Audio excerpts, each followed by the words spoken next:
getting to the point of clarity that comes from expressing it. Like if you write it down, Yeah.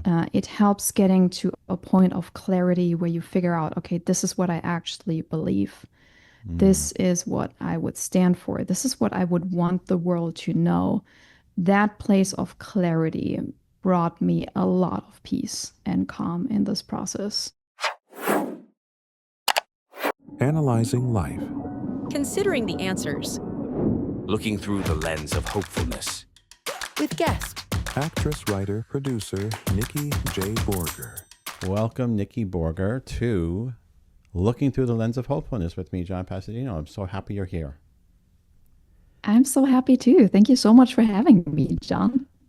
You're welcome. And you have so much of a story to tell. You have multiple storylines to tell.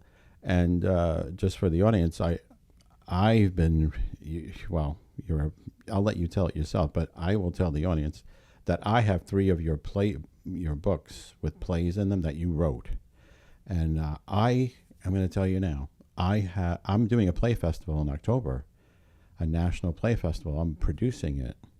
And I wish I had your plays because I would have offered you a spot in them because they are so good. They are Oh my riveting. God.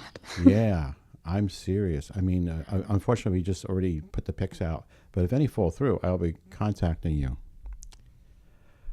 to possibly enter. Wow, thanks for making my day with this already. Yeah, That is I'm kind of amazing. putting you on the spot a little bit too. Like, wait, I have to give you my script. Wait a second. So, Nikki,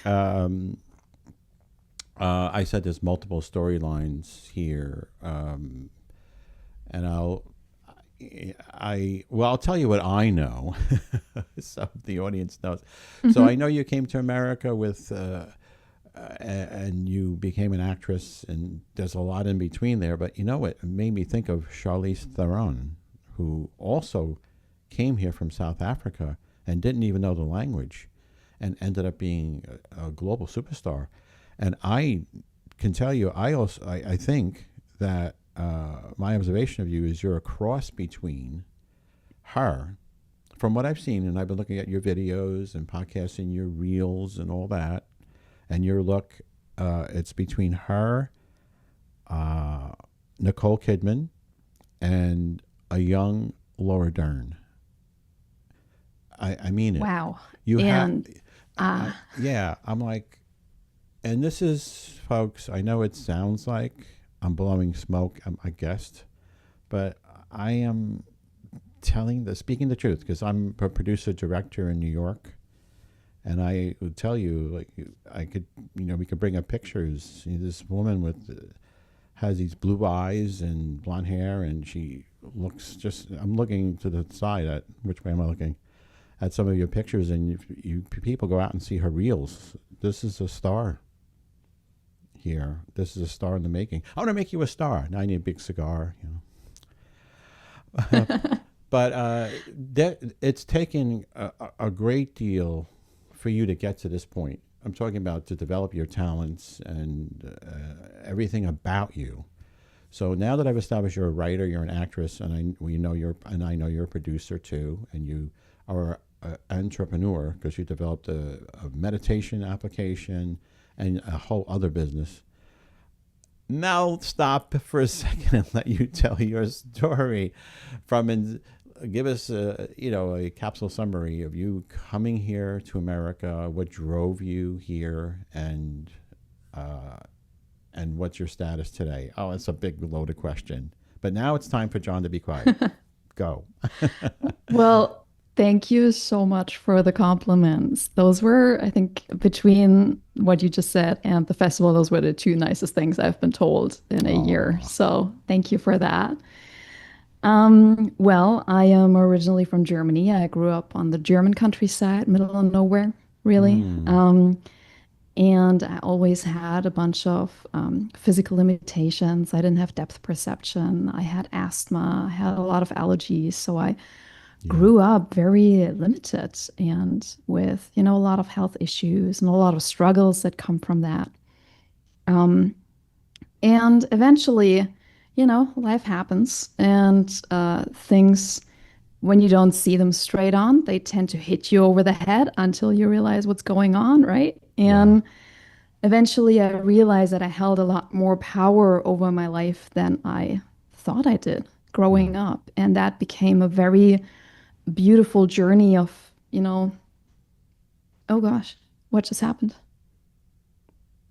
Oh, nothing. You were just Are on we a still one here? shot. You were just on a Okay. one shot. That's my I'm surprise to so my sorry. guests. Yeah, I should have warned you that I switched scenes during the show. Where's my production crew? Didn't you meet with Nikki before to warn her that her view would I change? Come on, people. They're all in the union, they're all out back, slacking off, and they left me all by myself, so I didn't get a chance to explain. awful. Yes, I want to Hard to show, get good people. for those on YouTube who are watching this, I will show you quickly that we have a picture of Nikki's books. We have a screen share, and where you could see, look at that face. Oh my goodness gracious. That's her Podmatch profile. We're both on Podmatch, and that's where I booked Nikki, and you can book her. If you're on Podmatch, you can book me also. And now we'll get back to our show. So, plugging away Podmatch. In case you're a podcaster or a potential podcast guest, you can get both of us on Podmatch. Okay, back to our show. I'll let you continue. I'm sorry to startle you like that. No worries. I just thought my internet broke down. That's all. Oh, okay. So no, we're all good. I'm glad. Well, I realized that I had a lot more power. I decided to start living the life that I wanted, Yeah. which moved me away from my master. Well, I finished my master's in political science and administration, but then I pursued musical theater instead. Yeah. And from that, I moved to Los Angeles because I wanted to work in Hollywood.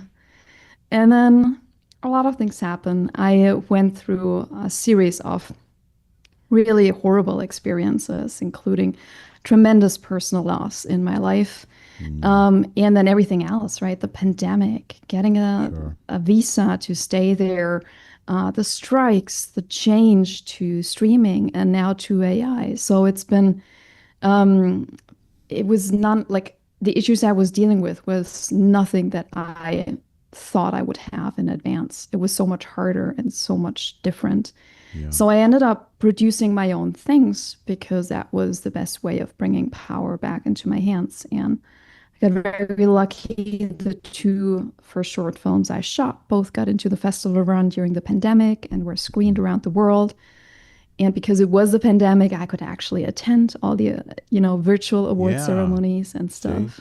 Yep. So that was great. And then I started working with Wolfgang Bodison, who is an actor and acting teacher, director in Los Angeles, and became his assistant director for the Extravaganza Festival and started writing plays for that as well and producing them and acting in them. Yeah. And that's what led to the books. Yeah. Great segue. And if my technology is working, for those who are watching, I just brought up two of the books from the Extravaganza. Great name. One Act Festival. And I've read plays from these books. And as I said before, they're riveting. I only read Nikki's. I didn't read the others. This is coming from a person, and I just got the new book in between. But this is coming from a person, back to the two shot. This is coming from the person that has gone through. We just literally, my theater, I'm president of a small theater company on Long Island called Hardscrabble Theater, by the way, everybody. And we put out we put out looking for new plays, okay, back in May, I think it was. Yeah. We got 900 submissions. 900. These are 10, 15-minute plays. And we eliminated some because you know how it is, Nikki. People have these big, Broadway sets they submit. Oh, yeah, we could do that. We could have the chandelier come down, and then we'll have you come out of the pit, and, we'll do the orchestra and the special effects. We go, no, into the file. So after we eliminated the big casts and, people didn't follow directions, we came down to, we got it down to 100. And now we got it down to the final 20-something, 25, 30. And no offense to anybody, but Nikki's plays, I'm not putting the other plays down, but your plays qualify. I can tell you right now, you're in the top 25 of plays selected from across the country, I would have put them in there, because I said I was riveted, because I have a hard time sitting because I have ADHD. In case you didn't tell people, I do. So I could read so much, and if I completely get distracted, like I'm gone. I can get distracted very easily. But when I'm locked in on something because I like it, I stay on it. You could ask my wife. She was looking at me last night going, "Are you okay? You're staring at that screen." Especially the three I read about were related to death, and I have a feeling that they were driven by your story, as you were saying before, the losses. Am I right in saying that? You're right about that. Yeah. I came to the US in September 2018, and then in August 2019, my mom died in a car crash out of Oh, nowhere. wow. About 2 weeks after my stepdad had survived emergency surgery for pancreatic cancer. Oh, difficult. And Mm. yeah, like the odds of surviving that in his age Yeah. category, like of surviving another year, were like 0.4%, I think. Okay. And miraculously, he did live for another 3 years. Cancer came back in 2022, and then Mm. I nursed him through the process of dying. Mm-hmm. We nursed him at home for the last month, with everything that is involved in that. I'm going to spare the details because that is really rough, and you don't wish that upon anybody. Sure. And then I helped nurse who I thought was going to be my mother-in-law in 2024, Mm-hmm. until she passed away. And then basically right after my stepdad passed away, my biological dad, started getting really sick. That he had liver cirrhosis. And Wow. so from 2022 till early this year when he passed, I was also nursing and taking care of him. So it was basically from 2019 through now, February 2026, that I was constantly in charge of someone at the verge of dying. And not very, like, there was not, at least both my dads rejected a lot of the help that was available, Yeah. which made it significantly harder on us. So, the things that go along with that is that I never had vacation. I never had a single vacation in that time because I spent my money on emergency flights back to Germany, basically. Okay. And I woke up looking at my phone every single day, and I'm still terrified of waking up to a message on my phone that says, "Call me right now," because it may be, another horrible message. And so that was what I was going through. And the only way of surviving that is to spend a lot of time on the topic of dying and what it means to be alive, what gives Gotcha. purpose to life, Yep. and how you can make that meaningful. So that's what led to those plays. I completely can see that. I'm looking at a play on my Kindle, by the way. It's called 97 Beats. I love the concept to this, that a person that is in like intensive care is visited by a being. I would say it's death visiting, a character named Ariel, but you could tell me otherwise. And the person that is ill is told he only has so many heartbeats left, and then it goes from there. And the person is pleading for his life, and with the visitor, and it's gripping. It's a very short play. It's a short play, 10 to 15 minutes long. 15 minutes later, 15 minutes or more, I would say, or less. Sorry, around there. But I could just see how this would have come out of your experience. That whole grappling with life and clinging to it, and what happens when you cling to it. And there's so many philosophical things about this. Here's a quote I highlighted. Most of what we seek has always been right in front of us, but it often takes the imminence of loss to recognize it. And it sounds like that's coming right out of your head. I mean, in real life, I'm talking about a real life head, that you have learned this from your experiences. These things. And Yeah, then for sure. here's another. That line specifically. Yeah. Yeah. And I give you so much credit for being able to relay your thoughts onto paper, because it's not easy. Many people can't, and they'll deny them. But maybe, perhaps, would you say that, did it help your grieving process to express? Would you say? I feel like the expression of it does not come as easily to me as you would think because I'm naturally introvert. Okay. But getting to the point of clarity that comes from expressing it, like if you write it down, Yeah. it helps getting to a point of clarity where you figure out, okay, this is what I actually believe. This is what I would stand for. This is what I would want the world to know. That place of clarity brought me a lot of peace and calm in this process. And by having it, I could share it with other people. I could become that anchor for other people whom were new to this. Yeah. For example, I did the obituaries for all three of them, my mom, my stepdad, and my dad, actually, or at least part of it, right?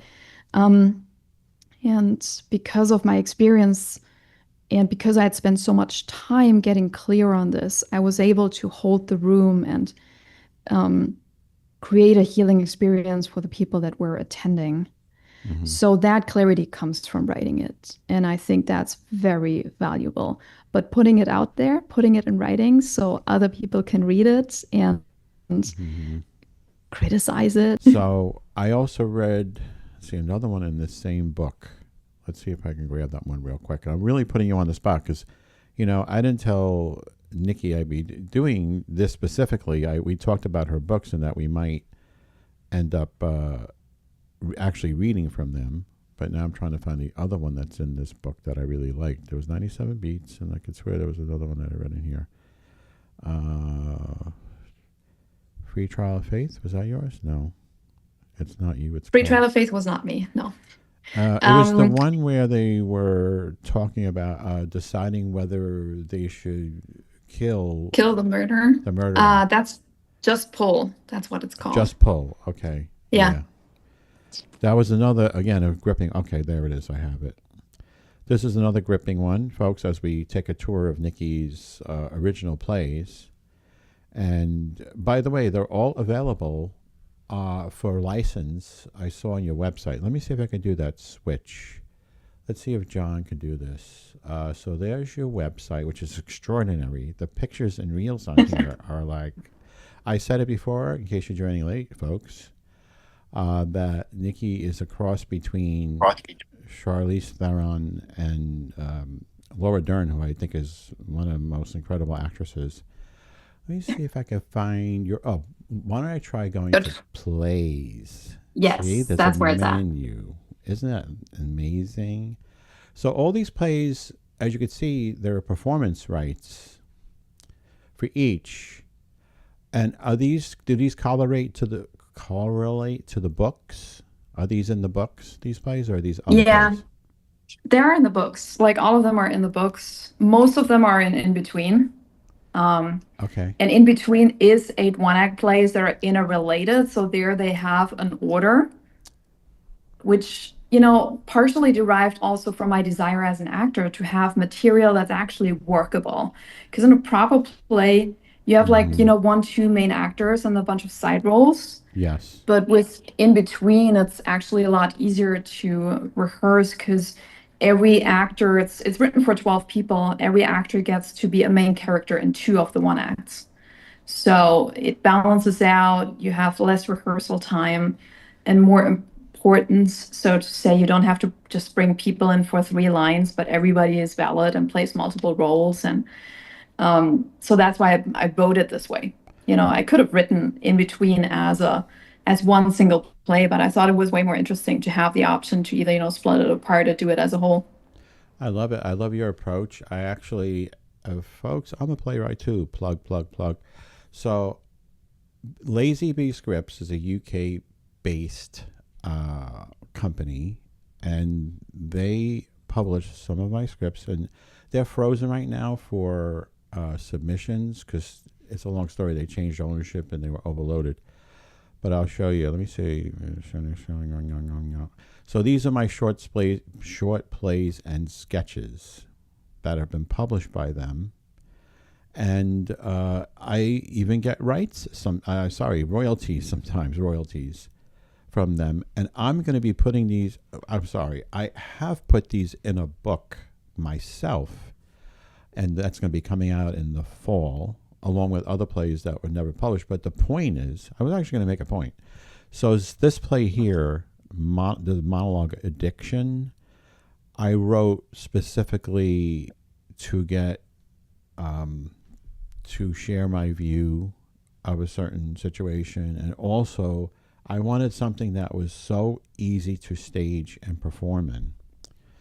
And so I think I'm along the same lines as you when it comes to some of these.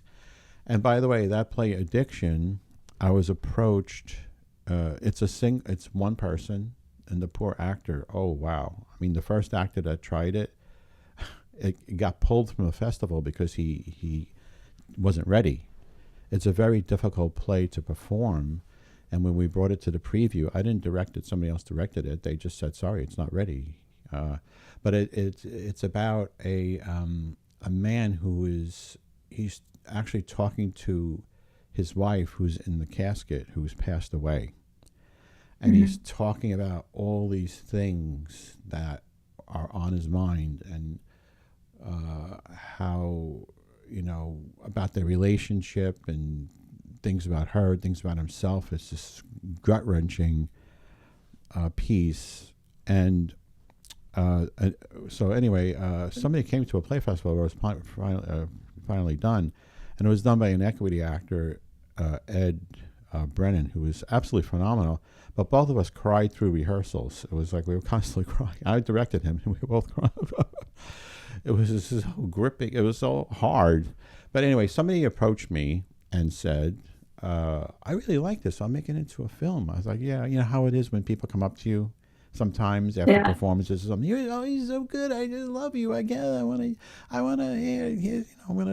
going to put you in my, and you're like, oh, thank you. And then they never call. Well, so this person actually called me, and then she contacted me again years later and said, I'm ready to do the movie. I'm like, yeah, okay, yeah, oh, sure. And she sends me I sent her the script. She sent it back in screenplay format. And she goes, and I said, wow, she wrote the screenplay. Wow. And she goes, there's one thing. I wanted to add another character. I want to add the wife. She's out, she's in the grave. The body's there, but she's in ghost form on the side, and she's talking back to him. I said, that's interesting. I said, yeah, go ahead, do it. I don't care, whatever you want to do. So she did it, and she made it into a film, and it went into all these different film festivals. But a couple of points is, one is that I'm like, if my wife sees this, oh my God, will anybody ever recognize that this is like me? These are my internal demons that I'm airing out. You know what I'm saying? I've been married for 43 years, the same person, by the way, the whole time. I've been with her for 46 years, and there were many issues between us that I express in that, and my shortcomings and everything. And so, to your point about, it was therapeutic for me to write, but very hard for me to put it out there. And it was like, kind of like, when somebody asks me about it, I go, yeah, I don't know where that came from. I cop out, I don't know where that came from. I have a whole book of poems too that I wrote, and when I look at them, I go, oh my God, I can't believe I published this. And if anybody asks, I don't know where it came from. I just use that. I'm a coward, I am not going to admit to anything. So anyway, how did the two festivals go? You were in two festivals in a row, 2024, 2025. I was, yeah, and they both went great. It was a lot of fun, super interesting, really cool to be performing, for several weeks or few weeks in a row. Yeah. and then get feedback from the actor community or artist community in LA, which is honest feedback for. I mean, it's LA, it's not New York, right? People are going to be Yeah, nicer I to would your think so. face Yeah, in yeah. LA and less behind your back than in New York. But it was still really cool to get that feedback and that in person. I love developing and testing things in real life, and theater allows for that, which is why I so love that approach as opposed to film, where you shoot and hope for the best. Great point. A bunch of friends and I did some pilots on our own, and we filmed pilots, like situation comedy Hmm. things and all that, and we had such a blast making. Oh, wait till people see this! It's so funny. Oh, wow, we're the next Friends. We're the next, whatever. And so we previewed one of them in front of the family. So it was like a big family gathering, and they played it. And my mother, my late mother, was my biggest advocate in my life. She always told me how great I was and how handsome I was, and how oh wow, I'm so proud of you. You're And so this was a comedy, and the whole room was silent during the whole thing. They didn't get it. And Oh, I know. my mother walked up to me afterwards. I'm like, oh, she's going to say something nice. And I go, hi, Ma. And she said, Johnny, she called me Johnny.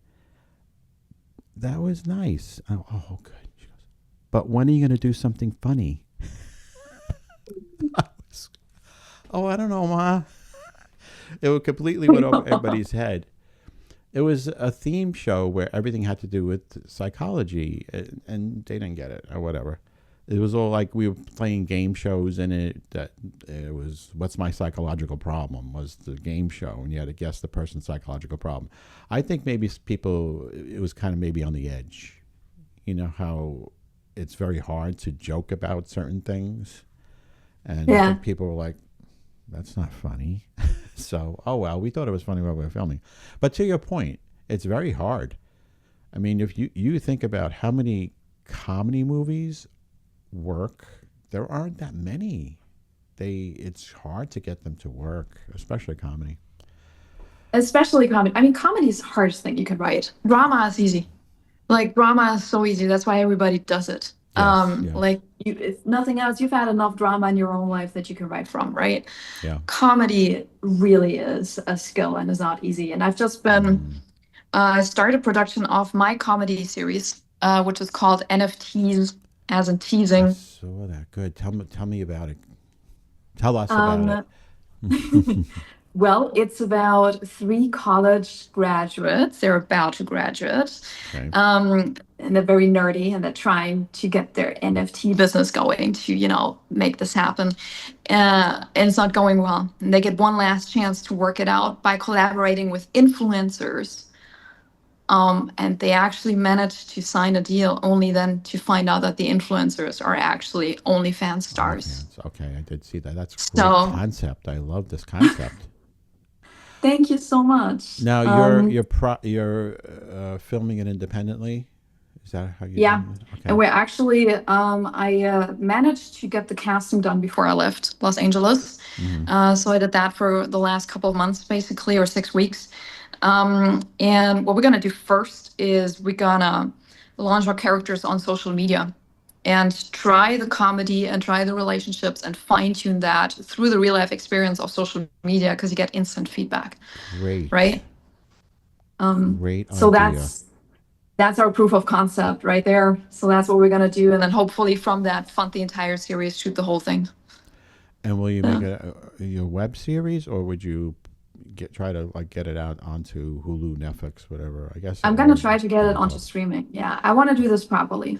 Good. There's so many opportunities. It's incredible. I mean, my wife and I have we get the deals, where you get like, oh, you get two services for $10, plus the neighbor gives you like a little thing, goes here. This is everything. You can get everything for free. And then my wife and I watched the Jurassic Park, one of the newest Jurassic Park movie. All right, let's try the illegal. I'll deny this, by the way, everybody. But let's try the illegal service. We'll just plug this thing in, and I get everything. Oh, wow, there's Jurassic Park. It's still in the theater. Let's check it out. So we put it on, and it's this guy like filming the film with his iPhone or something because Oh he's my like God. moving it around and stuff. And there's like little things floating across the screen, like weird like symbols and like, are we being like monitored by like some country? What is? We got through that. I was like, I think we should lay off this for a while. But anyway, the point Yeah. is that we then got, we get these little like 3 month specials so that we pick up, you see all these different series. There's so many aching to get out there, and some of them are good. Some of them are really good, and I think you have a great chance. They're starving for good material, I feel. I agree. I think it is the age of TV, first of all, over movies right now Yeah. because of the marketing aspect of it and how accessible it is and how people consume. I do think it's a time where it's easier than ever to produce your own thing, Mm-hmm. because of you can just have a proper business approach to it versus, Yeah. even 5 years ago, you needed a ton of connections to get anywhere. And now you Mm-hmm. have like most of what you need available online. And lastly, is because there's more of a crave for niche audience products. So everything that doesn't go mainstream has actually a solid shot at Mm-hmm. going big, which was always the case, for example, for horror movies or Christian movies, right? They Yeah. always had their audience, which is why they always work out, financially speaking. Um, but with this specifically, we're targeting an audience which is nerdy guys, pretty much people Mm-hmm. who are involved in that world of cryptocurrency, Bitcoin, Web3, Film 3, and we're selling them comedy, Yeah. right? Good. That's Niche that's pretty audience. much it. And Yeah. Yeah. I'm really excited to. We're gonna launch a social media in the next couple of weeks, so I'm very excited about that. I can't wait to see it, and I think it's a brilliant idea to put snippets or pieces out, however you're doing. Because I was thinking about that with me too, with the podcast. And there's, I just read the sobering statistic that there are 14.8 billion videos on YouTube. I'm like, so to gain a niche on YouTube is like astronomical. You got to play with the algorithm. It's us versus the algorithm. Mhm. Because there are some great. I just saw you on as I was researching you, I saw you on a great podcast, and the guy did such a great job interviewing you. I'm going to see if I can find it. I'm okay with plugging other people's podcasts. I just wish I could remember the name. I'm embarrassed now, but he did such a great job, and both him and I, to be perfectly honest, we sometimes struggle for view counts because there's so much competition. And I've started using a service to pump me up, and I've also put money into it too. I put paid ads and stuff like that. I think this is the one. This is a short though. Let me see if I can find it. He was here it is. Produce Passion. I really liked that interview. He did a great job. So Oh, I will tell him that. Stan is going to be so yes, excited to hear that. please tell him that. And Yeah. I actually, after I watched it, I went upstairs. I said, I just saw this podcast. He's got a T-shirt. It says "Produce Passion" on it. I have to do that. So he gave me a great idea, and I left a comment, but under a different ID. I'll have to get in touch with him and tell him again. I'll Um, be happy to hook you guys up. Sam Dever is a good yeah. friend of mine I, and he's a amazing friend of guy. yours. Yeah, I had Yeah. a feeling because you had that nice, that good rapport. Hmm. All right, so we jumped all over. I think we went from plays to films, and in between life lessons, we would get some life lessons in. The NFT series sounds very exciting, and there's also an app, the meditation app. I had it up before. Let me see if I You could did? find. Yeah, let me pull it up. Let me see if I could do my voodoo. That's you on YouTube. Here, Yeah. here it There is. it is. Tell us Yeah. about your meditation app. How do you, I don't know. This woman juggles so many things. It's amazing. So tell us about this meditation app that Five you put minute together. meditations really came from the idea that I think meditation has to fit into a regular lifestyle. Mm-hmm. And I think I'm a huge fan of energy work and transformative meditation.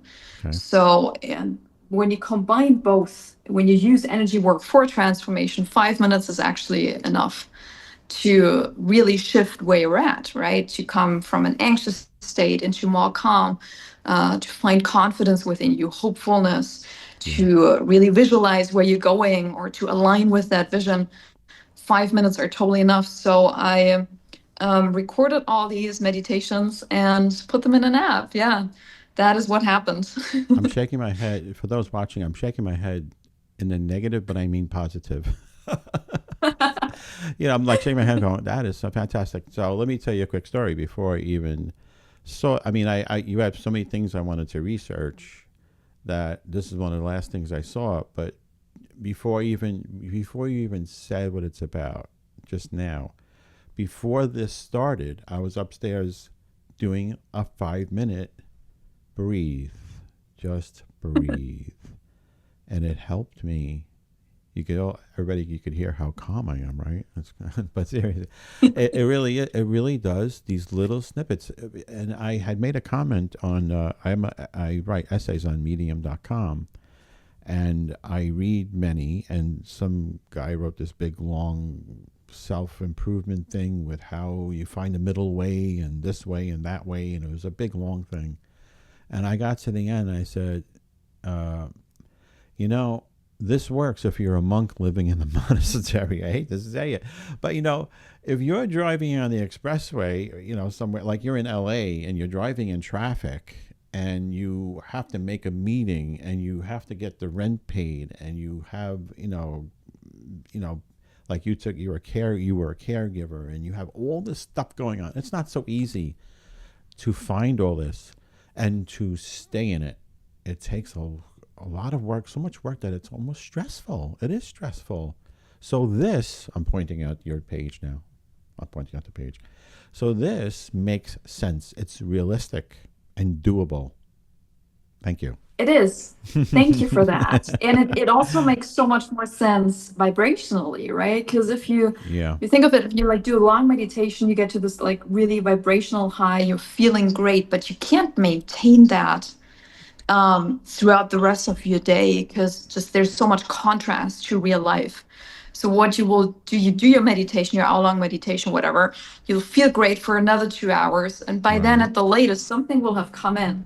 Something will have happened in real life to kick you right out of it, right? Yeah. And so with 5 minutes, there's a lot more consistency and less ups and downs. And we all know consistency will beat single effort every single time. I love it. Again, yeah, I think the person was talking about the monkey mind. And I was like, monkey mind? Yeah, I have a monkey mind when all these things are going on in my life. And I wish I could, if there was a switch that I could click to turn it off. And, I love Thich Nhat Hanh, a Zen Buddhist monk, Thich Nhat Hanh. I listened to many of his books and all. And I watched him on YouTube, and he passed away a few years ago, but I thought he was just an incredible being. But again, he was in a monastery wearing a robe. I'm sorry, Thich Nhat Hanh fans, but I just feel like it was a little easy. I know he had a hard life too, though. He was banished from his homeland and all that. And I think he practiced what he preached. But I also interviewed one of his former monks too, I should say. I'm looking for you on Instagram, the 5 minute meditation. Is it on Instagram? I think it is. It is on Instagram, yeah. Under 5, I think it's 5_minute. Is it the number 5? Meditation. 5_. Yeah, the number 5. I found it. All right, so everybody, I want you to go out to those listening and those watching. I want you to go out to 5 minute meditation and follow it. And because you'll see quick and easy energy shifts to support the change makers, light workers, and generational curse breakers. I like it, rhymes, of the world. And then if you go to Linktree, I'm following the bouncing balls here. So you could click on these links and get to, I love this Linktree thing. It makes things so much easier in life. But you can click on these and you can get the app. And I don't know if I look for the right one, but is it on the app store? It's not on the App Store yet. I'm working on it. Right now it's a web app. which means you save the web page. You save the web page basically Okay. on your phone, and then it functions like an app Okay. on your phone. Oh, cool. But it's still web page. All right, I'm gonna try that. So I look at this. I'm an instant fan here. First, I bought, just so everybody knows, some give. Oh, by the way, this is looking through the lens of hopefulness with John Passadino. I forgot all about it. Um, and I bought 3 of Nikki's books on Amazon. Oh, we got to show Amazon. See, I'm jumping around again. So Nikki's books are on Amazon, by the way. Read these plays. You don't have to be a theater person. These plays work. Hey, what's the pop-up stuff? Stop at the pop-ups. Anyway, get it in paperback. You can get it in Kindle Unlimited if you're on Kindle Unlimited. But these plays are easy to read. One thing I could tell you, it's not Long Day's Journey into Night.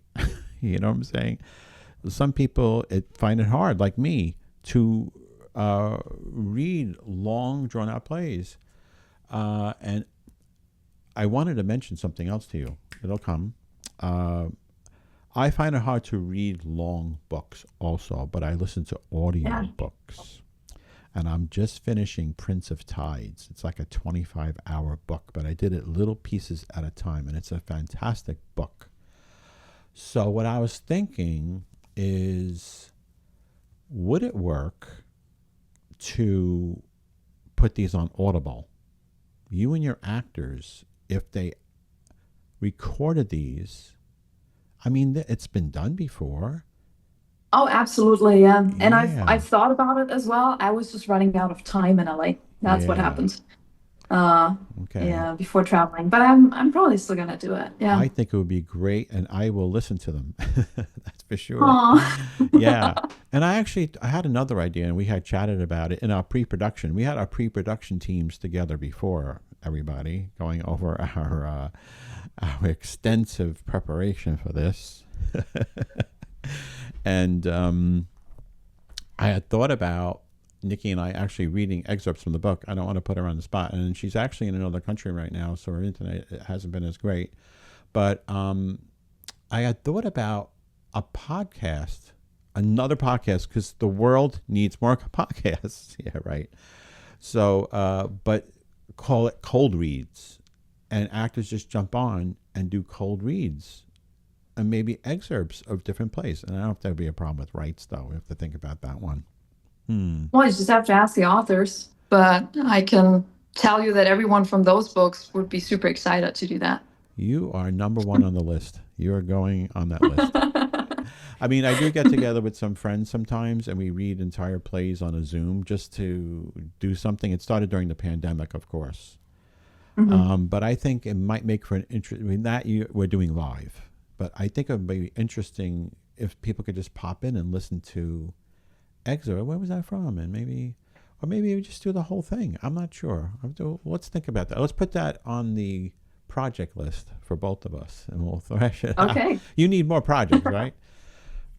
So we talked. I think we've hit all the major stuff from your caregiving, which you're an angel for what you did, and there's a shortage of caregivers, and it's difficult. I mean, my father-in-law passed away December 27, 2026. He was 98, and my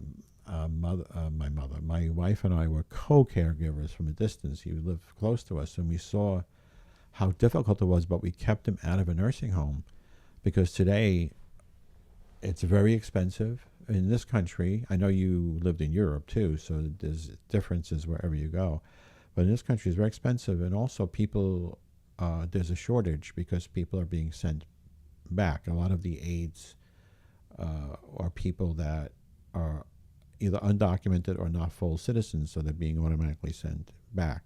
And that's creating a shortage. So we need people like you, like me and my wife, to pick it up and deliver. Otherwise, it could be very scary out there for people. And our day will come too, right? I mean, we're all going to be in that position someday. Hopefully not for a long, long time. but we never know what's going to come up. So I commend people like you for doing what you did. Thank you. It's not an easy task, and it really depends on who you're caring for. Like if they're, Yeah, you yeah. know, um, it can get tricky when the people are very stubborn or very Uh-huh. set in their ways. That was That my adds that's a that lot. yeah, that was my father-in-law. God rest his soul. He was very stubborn, and it became difficult. I mean, the good thing was, he needed a walker. He would just take the walker and go, "Get this out of here. I don't want the walker." But because he wanted to stand up on his own and he wanted to push forward, but then he would fall. So then we'd have to go Mhm. over and pick him up and like, "Can you use the walker, please?" And it happened with my Yeah. brother too. It was like, "Frank, use the walker. I don't want to use the walker. Use the walker, because then you're on the floor. So, but I understand it's difficult when people are ill or elderly or have issues. Um, Nikki, there's so much more ground to cover, and I know hosts say this often. It sounds cliched. I'm going to say it anyway. We need to follow up, because I think, if you're okay with it, and Absolutely. you don't have to answer. Okay. Thank you for later on. Edit that out. I didn't mean that. No, I'm just kidding. So I did want to get to reading some of your stuff, but we're just out of time. And I know you're traveling and all that. You left the U.S. for now. So I don't want to put more strain. I just want to make sure we covered everything in your portfolio. I want to urge people to go out to your incredible website. I'm so jealous. I just went, and after I looked at your website, I called my friend that does our theater website. I said, "I want my website redone, because look at this website. It's not fair." I did mine myself, and it's just like, ugh. But this website is so pro, and all your reels out there are very impressive. I'm a director Um, myself, and whenever I watch anything like TV shows or movies, I just observe and I look and I go to my wife, "That's a good actor. That's not a good actor." Or I just be quiet because I ruin it for her. I go, "They're improvising. That's improvising. And she goes, "Shut up." You're analyzing because you're from that area, but I'm not. I just want to get into. You also are a dancer, do choreography. Am I right in that? I did, yeah. I'm not very well trained right now, but I used to do musical theater, and before that, I was a semi-professional salsa and ballroom dancer, actually. You're so Yeah. talented, amazing. I'm going to bring up the website one more time, and everybody can go out there. It's easy. NikkiBorger.com. Very easy. Nikki J. Borger, there's a J in between, but Yeah, aside I want to thing. see if she was listening. Okay, so you see all the film credits. Excellent. Stage. A lot of. Oh, you're really doing so much. And awards. I forgot to say award winning. Look at all these That's okay. awards. So They're not impressive. that big awards. But They're award is just an small award. awards. Oh, I have to tell you an award story. You have 2 more minutes. Oh yeah, you went to Meisner training. That's I impressive. did, yeah. Hmm. It's Completed it too. Yeah, I it's did them. not easy. I have stories. No. See, I relate to Nikki, because I could tell you when I went to HP Studio in Manhattan, uh, the teacher, and I had Edward Morehouse, who's a very tough teacher. He was already in his 80s when we got there. It's a famous acting studio. Herbert Berghoff and Uta Hagen started it, and Mhm. they priced it so that up and coming starving actors can afford it, and that's where I went. And this is back in the '80s, late '80s, because I'm old. But anyway, so he would always say, and so a lot of actors signed up because it was only $5 per class, believe it or not. And I mean, even back then, that was cheap. So he would always say, Edwin Morehouse, "Only 5 of the 30 of you will remain at the end of this course." And we were, "Oh, sure, yeah, right, okay, yeah, yeah." And he was always right. Only 5 were left, because it was difficult training. And when he made you do Yeah. an entrance like 30 times, go out and come back in again. And you're like, what is he talking about? Nope. Where are you coming from? What? And then you finally get it, and it's like, Yeah. oh, okay. But people are like going, that's it, I quit. I want to go, I want to be a star. I don't want to mess with this stuff. I don't want to work. I just want to go right to the top. So he knew that. He knew that would happen. And I'll tell one more story. Just because, Nikki is an in-demand guest, and, she deserves to be entertained too with some stories. So I want to tell you that I won an award. It's up on the shelf over there. And the funny story is, it was my own play. I wrote a play called The Beatitudes about a mute woman that a miracle occurs and she ends up reciting the Beatitudes as she's being burnt at the stake and she doesn't get burnt. What do you think of that one? So anyway, it was a very deep, heavy play with multiple scenes. The producers are like, what are you doing? But anyway, my one of my actors suddenly dropped. So I jumped in and did the part.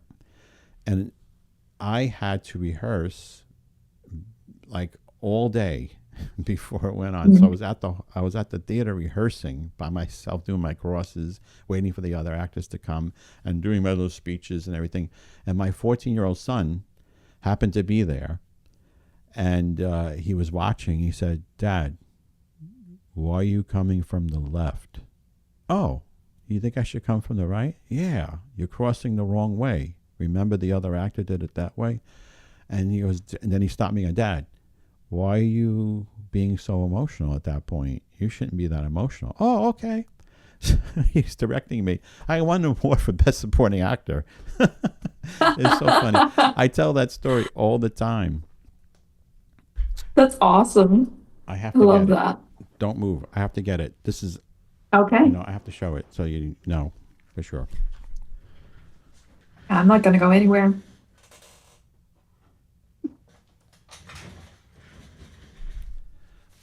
I'm back. Who rolls into a picture like that on YouTube? See that? But this is my Best Supporting Actor award Oh, that is so cool. that my son directed me in. That's awesome.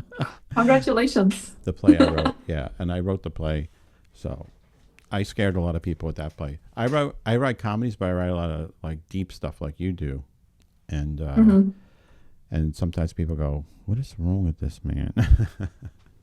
That's the best though. If you can have depth and then wrap it up lightly, that's a sweet spot.